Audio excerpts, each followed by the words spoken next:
Hi everyone, just before we get this next history hack out and going, just a reminder to say that we are on Patreon. If you head to patreon.com/history hack, you can see all the amazing tiers that start from just £3 a month.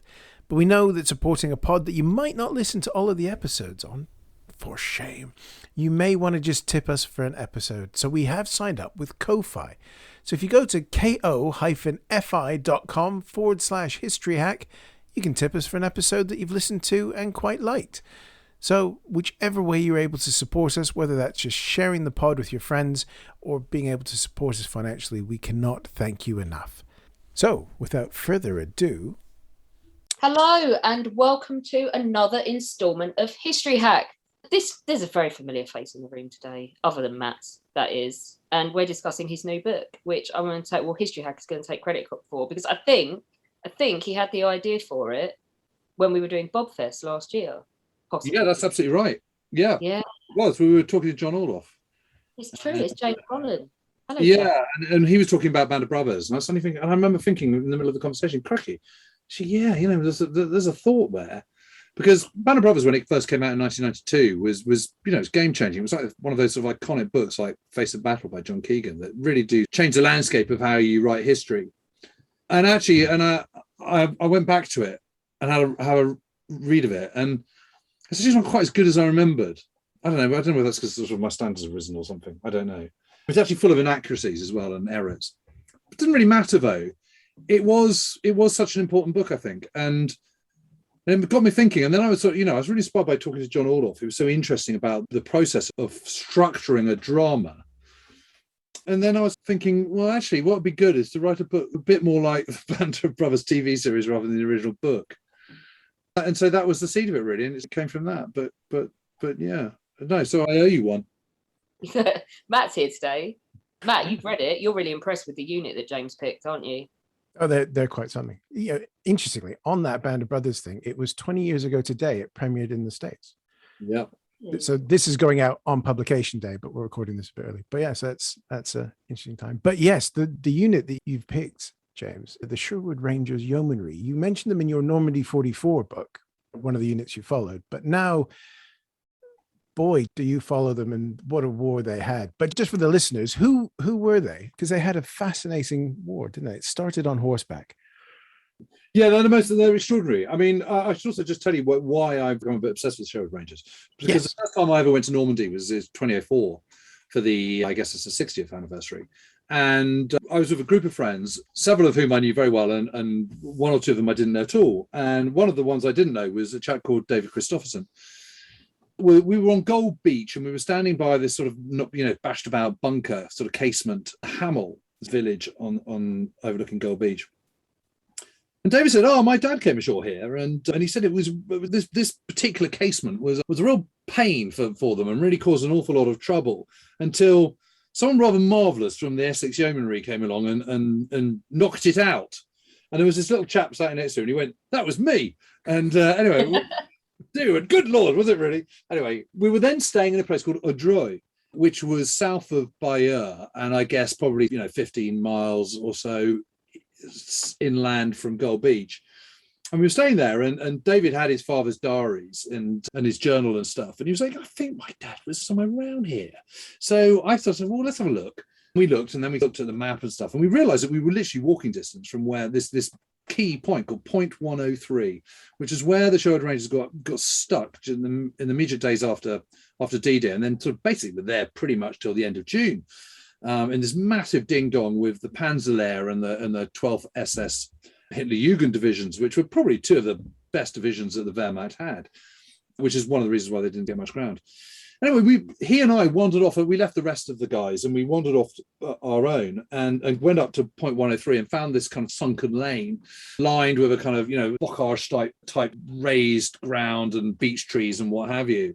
And you could half close your eyes. You could absolutely picture the tanks lined up behind this tree line and, vehicles and things. You could just see it all. And it was magical. This sort of link to the past through David's father's words and standing there at this exact spot, 60 years later. It was amazing. And anyway, we became firm friends, and he told me that his father had kept his diaries pretty much throughout the whole war and had survived the whole thing and ended up commanding the Sherwood Rangers, but had also been at Alamein. At the time, I was working on a book about the North Africa campaign. So I said, well, can I use your dad's diaries and maybe I'd write about him in my North Africa book, which I subsequently did. And then I did these books on the war in the West and stuff, and I included Stanley Christopherson in them.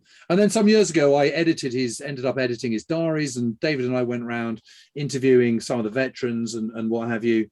And so that's where the kind of whole link to the Sherwood Rangers came from. And various other Sherwood Rangers families sent me stuff like letters and diaries and what have you. And so then when we had that conversation, Alex, that's where the kind of, I suddenly thought, well, actually, if there's one unit that I could do this with, it would be, in this age where most of the veterans are no longer with us, it's the Sherwood Rangers. And what a remarkable story they have, because, they head off to war, pretty shit, if I'm completely honest. I mean, excuse my French, but, they're on horseback. And, there's photographs of them at the kind of annual summer camp at the kind of Earl of Yarborough, in their Sam Browns and lots of leather on their horses with kind of sort of field caps. And, they look like something out of the Anglo-Boer War rather than the Second World War. And they just look completely behind the times. And yet, by May 1945, they've become the single unit in the British Army with more battle honours than any other. And you kind of think, well, how can that be? How did that transition come about? And the more you look into it, the more you realise that in a way they're like a sort of leitmotif for the experience of the British Army in the Second World War. They start off a little bit behind the game, but end up being pretty damn good, actually. And it suddenly occurred to me that actually through the Sherwood Rangers, you can tell the big picture through quite a small lens. And I think that's sort of attractive. And that, of course, that's one of the attractions of Band of Brothers, I think. So it's been, I feel very kind of wedded to this regiment, I have to say. Yeah. It's great. Without blowing smoke up your arse, one thing you do very well is big sweeping history on campaign stuff. How did you have to change your approach to use this lens?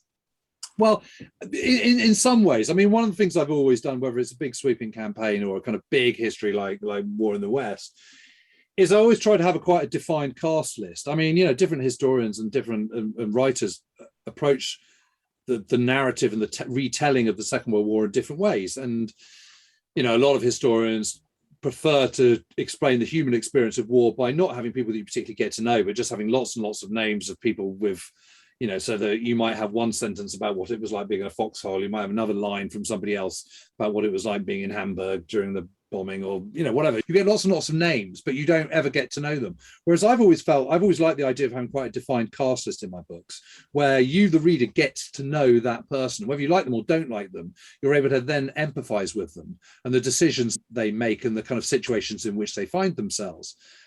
I guess whether it's the First World War or the Second World War or any conflict, what draws us in is the immense human drama, isn't it? And it's this idea, particularly in the Second World War, I think, of ordinary people suddenly caught up in extraordinary events which are beyond their control and how they cope with it. What would you and I do if we were suddenly living through the Second World War? How would we cope with it? We know how we cope with being in the middle of a pandemic, but how do we cope with being in a global conflict? It's a very sort of different thing. So I think that's sort of, where the interest comes. And so with all my books, I've had this quite defined cast list.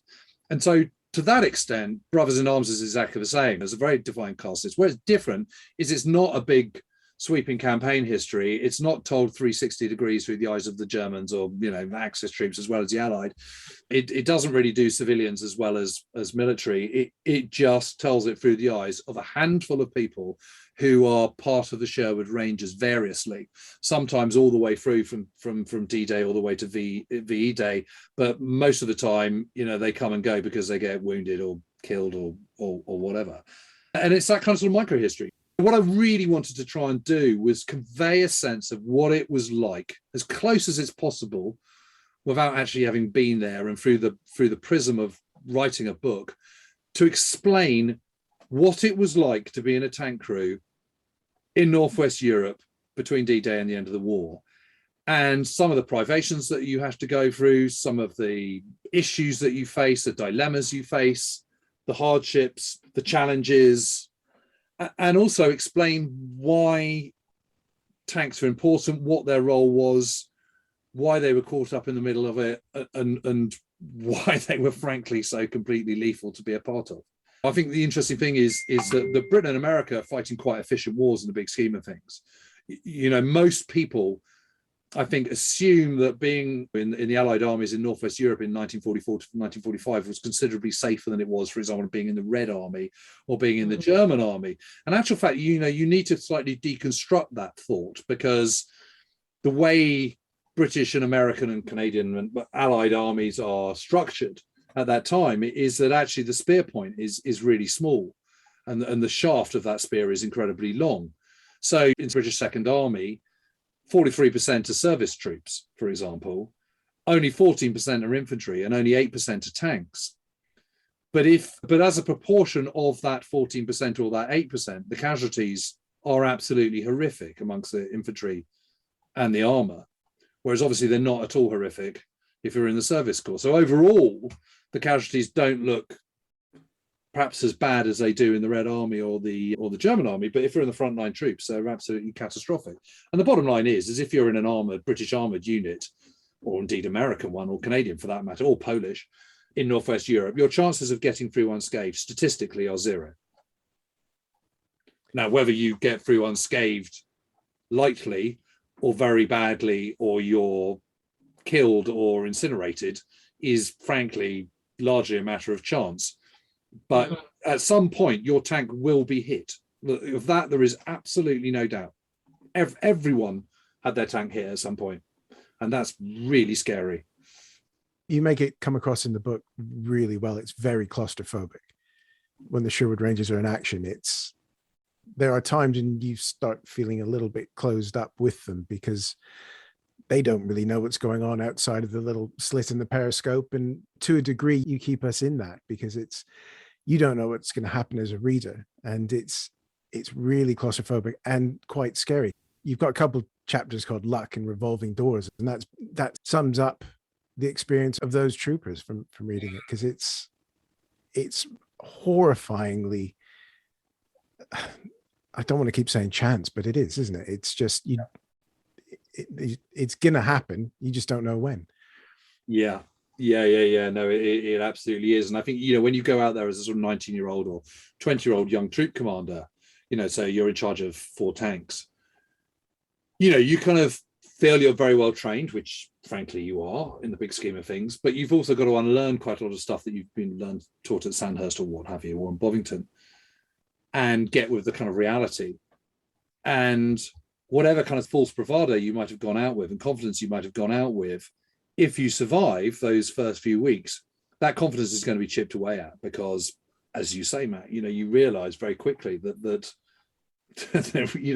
you are going to be hit at some point. It just is totally inevitable, and there's nothing you can do about it. What you can do is you can learn and wise up and try and limit the chances, and you can try and make it as likely as you possibly can that when you are hit, it's of a lesser degree than a heavy degree. But the number of desert veterans and pre-war veterans which come and go, and eventually one after the other get killed or very, very badly wounded and leave the regiment forever, it's just relentless, and as is the relentlessness of the action.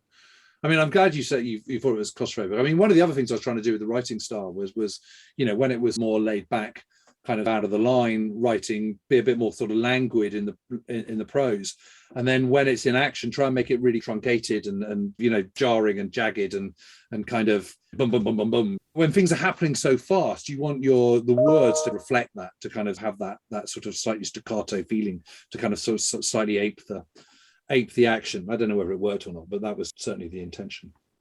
It does come across, because there's times where you're like, well, hang on a second, this is a big operation. What's going on to the right or the left of them? But very quickly you just know that's not the point. You're staying with David Render and his tank, and him basically swearing quite a bit and not knowing what's going on too far abroad is the experience of those men, because they've just got to get through the next 5 minutes, let alone the next day. Right. I mean, I remember going into the Reichswald and coming across this grave of Lieutenant Rees, who had come out, and his first action was Operation Veritable, beginning of February, and they moved into Cleve, and he was probably killed, age 19. And the time I was writing it, my son was 19. Wonderful though Ned is, and grown up where he is, the idea that he could be commanding a troop in battle is just, in a Sherman tank, it's just you think, blimey. And I think it's really clear that you can see from the sort of after action account by a chap called Lieutenant Anderson, how he survives, I just do not know, but his tank gets hit and the driver gets killed, and he has to kind of reverse his tank out of this really difficult situation just near Nijmegen. And he writes this absolutely breathless report. And then the letters of this guy called Harry Heenan, who's only just turned 21 when he's killed. They're sort of boy men, they are grown-ups, they are 20 or 19 or 21 or whatever. And so they can do adult things, and they can drink whiskey and smoke and, go into battle and command troops in battle. But their letters betray their youth. You can see that they're these guys on the cusp, where they're leaving their teenage selves behind and embracing adulthood, but they haven't quite got there 100% yet. And I put my son today in that category. That wonderful, we've all been that stage where you're students and, suddenly you're an adult for the first time, you can do adult things, and you have no responsibility to anyone other than yourself. And you're trying to get that kind of, you're becoming more independent, but by the same token, you still like childish things, and you haven't quite let go, and you still haven't quite left home. You haven't quite 100% left home, and all the rest of it. And that's what these guys are like. And it's just a reminder how flipping cold how young they are. It's horrendous, absolutely horrendous. And the responsibility on the shoulders of these guys is just mind blowing. If there's one major takeaway that I've really got above all, I suppose, is the relentlessness of the combat, but also the responsibility on the shoulders of these young troop commanders and squadron commanders. So, in the squadron commanders, you've got your kind of 4 or 5 troops, so possibly, just under 100 men and, 50 odd tanks or whatever, 20 odd tanks. But, as a squadron commander, you've got to be listening to your tank intercom. So you're listening to the 4 men in your tank. You're listening on the B net to what is going on and communicating on the B net, which is your kind of squadron radio net. You've also got to listen on the A net, which is your link from squadron to regiment and RHQ and the infantry you're supposed to be supporting.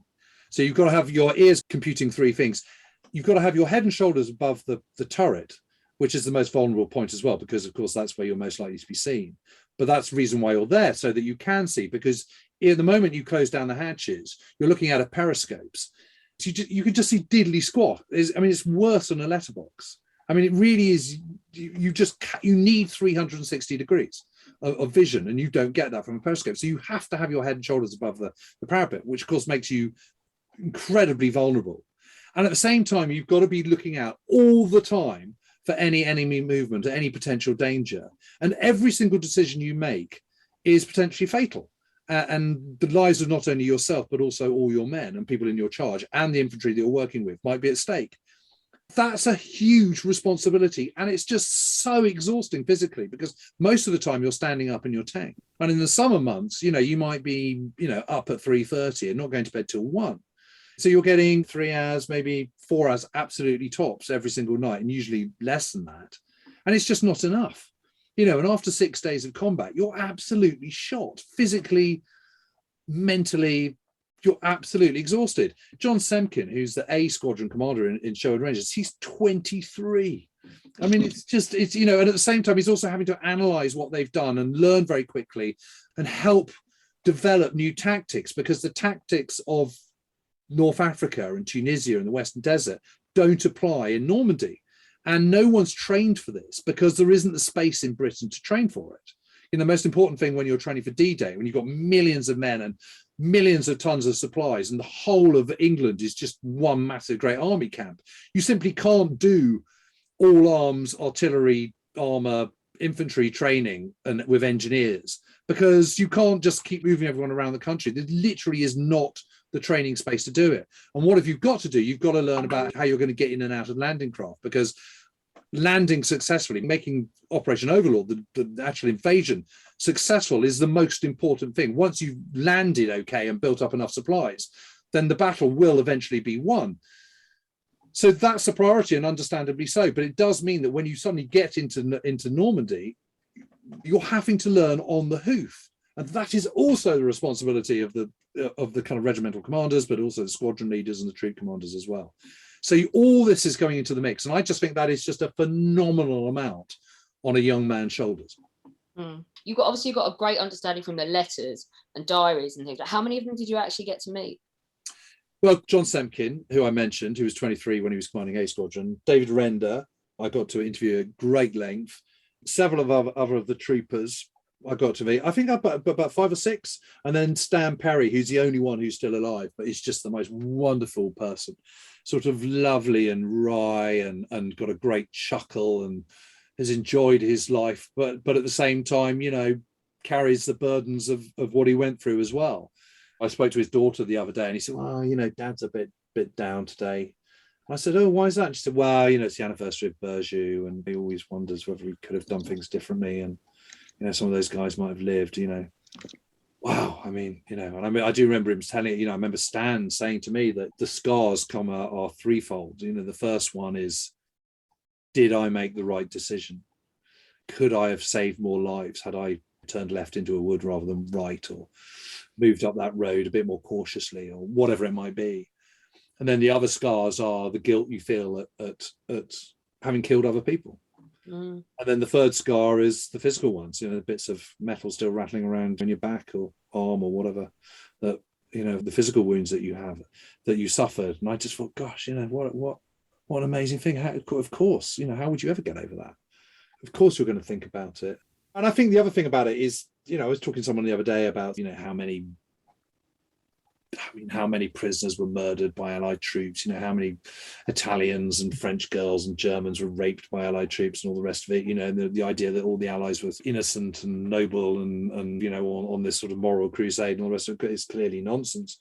But I do think there is this, in the Sherwood Rangers, there is great humanity. And of course, that comes from the top. Every unit, it's really the person who's the people at the very top, whether it be the commanding officer or the immediate people around. That's how it seeps down, doesn't it? It's the same with a sporting side. The tone of your cricket 11 or your football team or rugby team comes from the captain and from the management, the coach and everything. Laughing my head off at the thought of Chelsea under Scolari when all the players were fat and couldn't be bothered. Sums up that quote. Well, but you know what I mean. I mean, that's where it comes down. And I think, in Stanley Christopherson, you've got this guy who's incredibly humane. You read his diaries and they've just been through some ghastly slaughter. Cleve has been completely destroyed. Gok has been completely destroyed. They finally go, and then he notes, but I saw my first snowdrop of the year, in my corner. And, the fact that you just think, oh, what an amazing man. And the fact that Christmas 1944, the Sherwood Rangers in a place called Schinnen, which is just inside the Dutch border with Germany, and they're all starving. It's freezing cold. There's snow on the ground. It's a completely miserable experience. These guys have just suffered 4 years of occupation, and so Stanley arranges for them to lay on a little show for the kids, and they get one of the officers dresses up as Father Christmas, another one who's very good at acrobatics dresses up as his elf, and they get a sleigh. They fashion together a sleigh and have it towed by one of the tanks rather than reindeer. And all the men have handed in their chocolate rations and sweet rations, and they put a tree in the middle of the town and they hand out presents to all the kids of the town. And you think, God, what an amazing thing to have done. How brilliant is that to have done that? They've got so many other things to think about. Yeah, it's just, I'm just lost in awe and admiration for what they went through and what they did. Yeah, you've jumped the gun on him because I know Matt adores him. Because Matt put in his notes, the CO you would dream of having.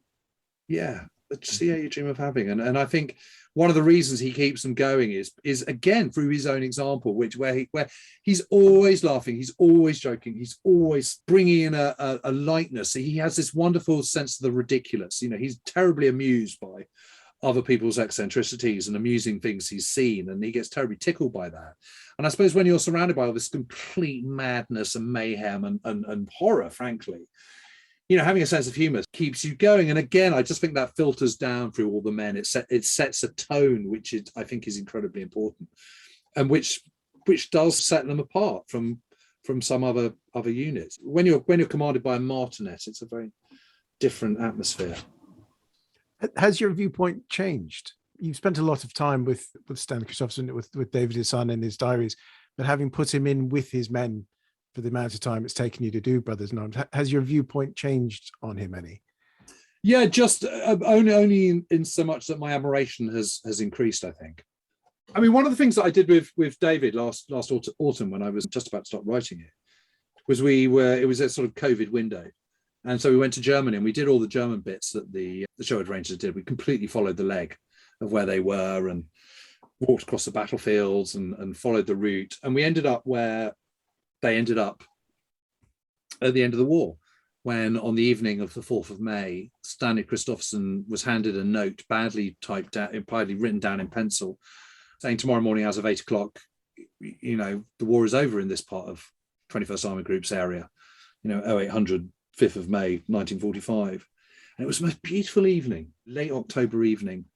And the light was golden. There were still leaves on the trees. And, you saw these magnificent oaks around this farmhouse. And David said, knowing my father as I did, I pretty much guessed that this was the house he'd have taken. And it looked like something from Suffolk or something. Mm-hmm. And it's a lovely kind of brick farmhouse with a lovely sort of terracotta roof and everything. And you absolutely could half close your eyes and smell the tobacco and the cigarette and pipe smoke and picture the kind of vehicles and jeeps and half tracks and Sherman tanks in the courtyard, in the farmyard. And it was an incredibly evocative moment. And you just couldn't help but be really struck by this incredible journey they'd gone through. And I think, the danger we have is that we're so seduced by the movies and by TV series and stuff that you tend to kind of think that the war is all about D-Day and Normandy and Bastogne or whatever. And you forget that there is this huge part of the war. Those 11 months, every single month of those last 11 months of the war in Europe were really tough and really brutal. And it was just so instructive to follow on that journey from the Sherwood Rangers point of view was really from, meant that we were following them from sort of November 44 through to May 1945. And you really got a feel for the relentlessness of what they'd gone through and all these different sites and these different battles they'd fought across. And so it's one of awe really that they were still standing at the end of it, those who were still standing, that they hadn't completely lost their marbles, and that someone like Stanley has kept the whole show on the road, when so many other peoples were falling by the wayside. So many other people had. I mean, you can completely see, for example, that David Render by the end of the war has absolutely lost it. He really has and shouldn't have been there. And of course, John Semkin admits himself, by November, the end of November 1944, he's done, he's through, he's shot, and has to go home. So the fact that Stanley Christopherson is still there, still laughing, still making the gags, still kind of leading them all, still showing such incredible leadership, both morally and physically, I think is absolutely remarkable. There's another remarkable individual in the unit as well, possibly as remarkable as Stanley, and that's Leslie Skinner, the regimental chaplain. What can you tell us about him?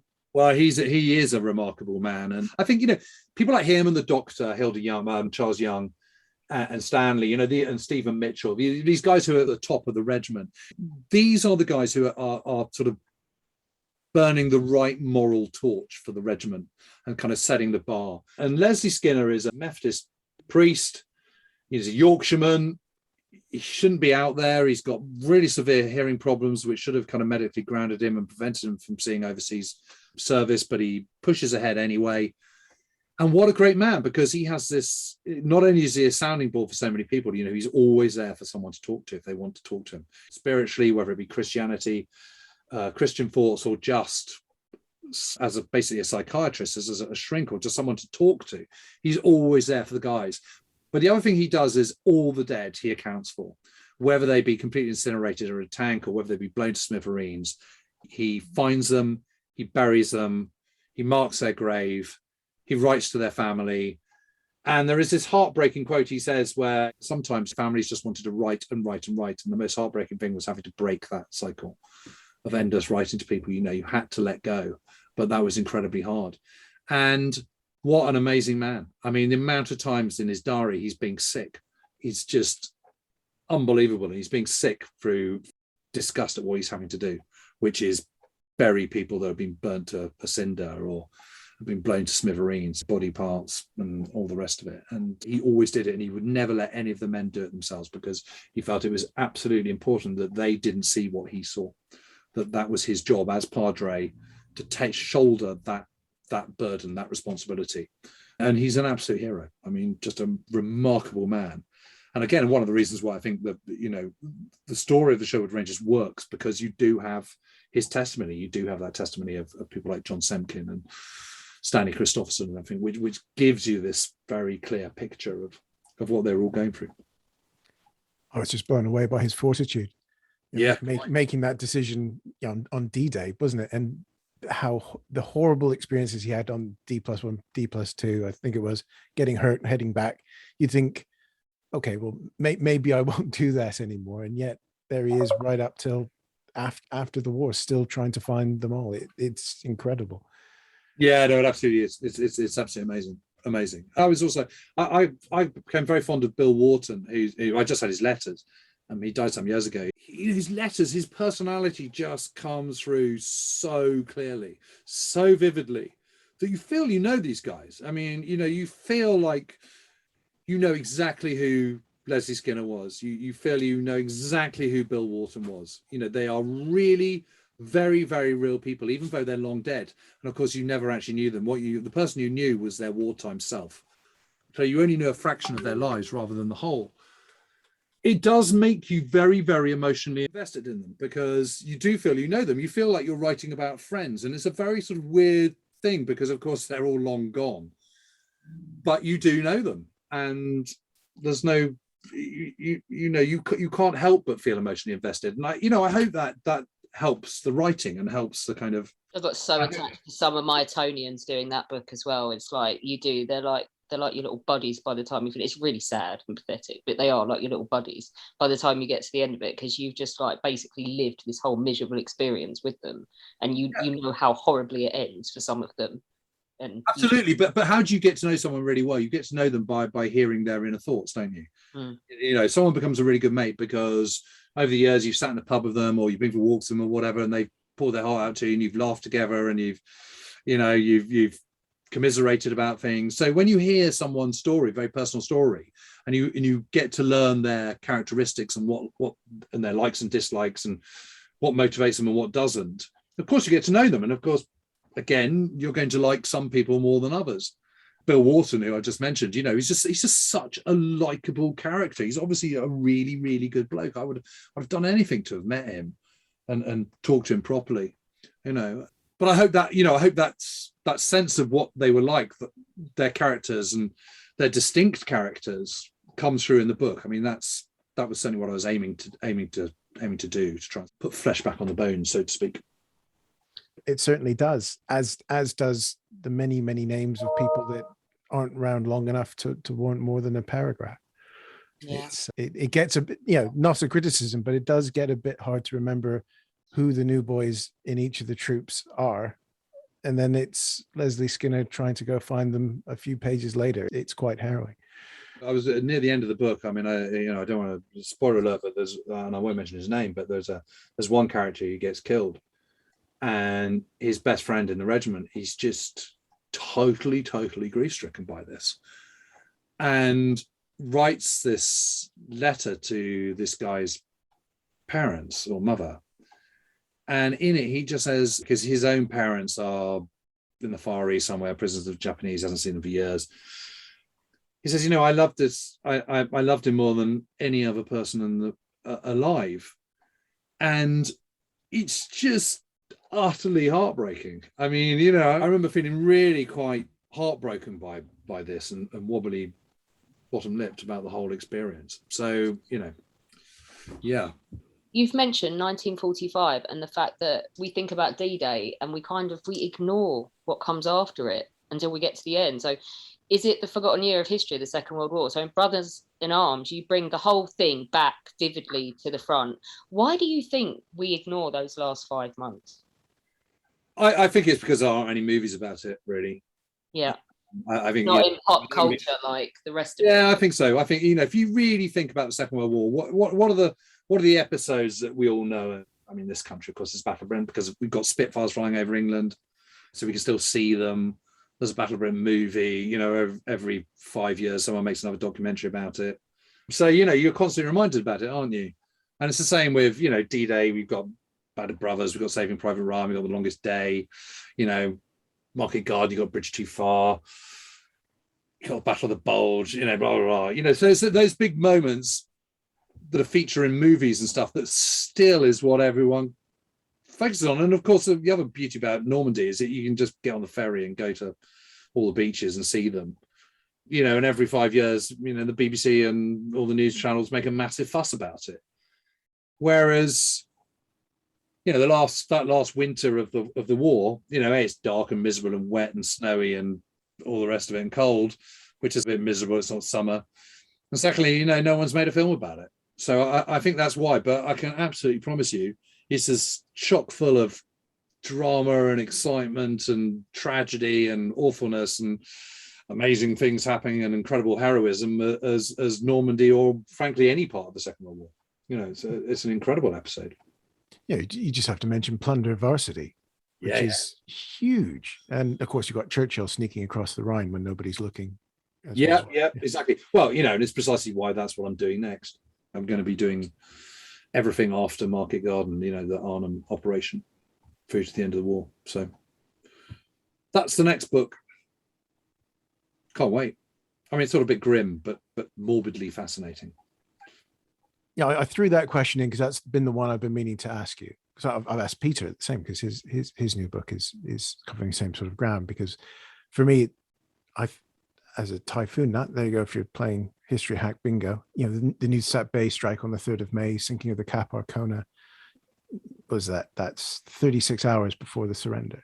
It's a terrible mistake, but it's one of those things that we probably should spend a little bit more time thinking about, let alone the incredible slog that it was on the ground leading up to that point. No, absolutely I've become a bit obsessed with it, to be perfectly honest. I think it was that kind of that trip with David Christopherson going through Germany and following the Sherwood Rangers, suddenly crossing the Reichswald, going to those big heights, going through Cleve and then crossing the Rhine and at Ries and following that route all the way up to Bremen and Hamburg. It was just wow. I mean, again, the landscape just hasn't changed that much, really. Towns have grown, been rebuilt or whatever, but the landscape itself is really similar, because I've got so many photographs of that now, and you can absolutely see it. In the black and white photographs you're looking at, you can absolutely see the landscape today, in vivid color. And so it felt very real again, I suppose. And you just can't help but think, God, what a sort of ghastly, terrible business it was, and how difficult it must have been fighting through all this. And a year or so ago, I was on the Scheldt estuary as well.